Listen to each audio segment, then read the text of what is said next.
doorashada madaxweynaha Soomaaliya ayaa soo ilaatay maalintii Axadda. Xasan Sheekh Maxamuud ayaa mar kale loo doortay xafiiska. hadalhaynta ugu weyn ee doorashada kadib ayaa noqotay inuu madaxweynaha laga adkaaday Maxamed Cabdullaahi Farmaajo diiday inuu lacag siiyo xildhibaanada labada gole si ay cod u siiyaan. arrintan waxaan ka xaqiijinay xildhibaanada aan la kulannay iyo kuwa aan la hadalnay intaba. xildhibaanada waxaa laga aruuriyay akoonnadooda waxaana loo sheegay in lacag loo soo diri doono subaxii hore ee doorashada, laakiin kadib wax dhaqdhaqaaq ah oo dhanka Farmaajo ah ma dhicin. hal xildhibaan wuxuu noo sheegay inuu jiray dhaqaale aad u yar oo la siiyey dhowr qof oo madax qeybeedyo ah kuwaasoo la rabay inay xildhibaanada sii maaweeliyaan ilaa codaynta. xildhibaanada mid walba $150,000 ayuu ka filayay dhanka Farmaajo, laakiin ma helin. musharaxiinta kale gaar ahaan 6dii ugu sarreysay waxay bixiyeen lacag dhammayd 60,000, qaar waxay bixiyeen 50,000, qaar 40, waxaa kaloo jiray kuwa bixiyey $30,000.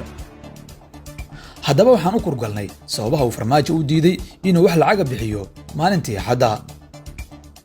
dhowr sababood ayay qaar kooxdiisu qabtaa, qaarna waxaa qaba xildhibaanada. 1. codka iyo lacagta.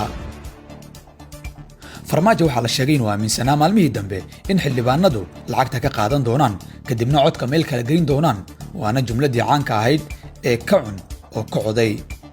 sidaa darteed waxaa la sheegay inay madaxweynihii hore u sawirnayd inuusan qaadan 2 jab.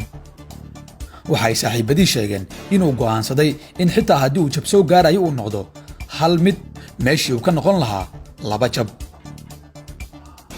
2. Farmaajo iyo shacabka.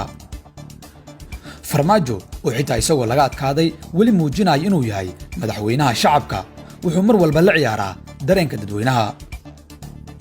madaxweynaha laga adkaaday oo weli dhanka shacabka ka haysta inuu yahay madaxweyne ka caagan musuq wuxuu mar kale albaabada ka xirtay inuu hal maalin iska dumiyo ciwaanka uu haysto ee ah inuusan xoolaha shacabka dhicin. haddii uu maalinkii Axadda lacag bixin lahaa Farmaajo, waxaa burburi lahaa ciwaankaas uu rabo inuu weli shacabka ku sii haysto. hadda shacab badan ayaa ku sii dhegnaan doona mawduuca sheegaya inuu Farmaajo yahay siyaasi aamin ah, isagana waxaa halkaasi ugu jirta fursad uu mar kale ku soo ololayn karo.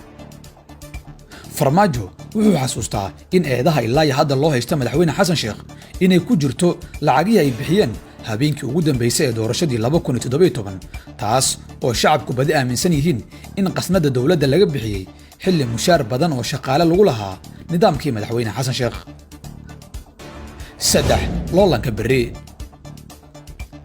Farmaajo iyo kooxdiisa xooggoodu waa fahamsanaayeen inay adkayd in dib loo doorto. waxaa muuqday qaladaadkii xukunkooda, waxaana sidoo kale adkayd in 2 jeer oo isku xigta qof la doorto. waxayse weli aaminsan yihiin inay 4 sano kadib soo laaban karaan iyagoo intaan ka adag oo qaladaadkoodii layloobay. 4 sano oo mucaaradnimo ah oo u bilaabatay madaxweyne Farmaajo iyo kooxdiisa ma sahlana, waana shaqo badan iyo loolan adag oo u baahan dad iyo dhaqaale. xildhibaanada qaar waxay leeyihiin sababaha ay u diideen inay lacag bixiyaan waa inay isu qaabeeyeen nolosha mucaaradka.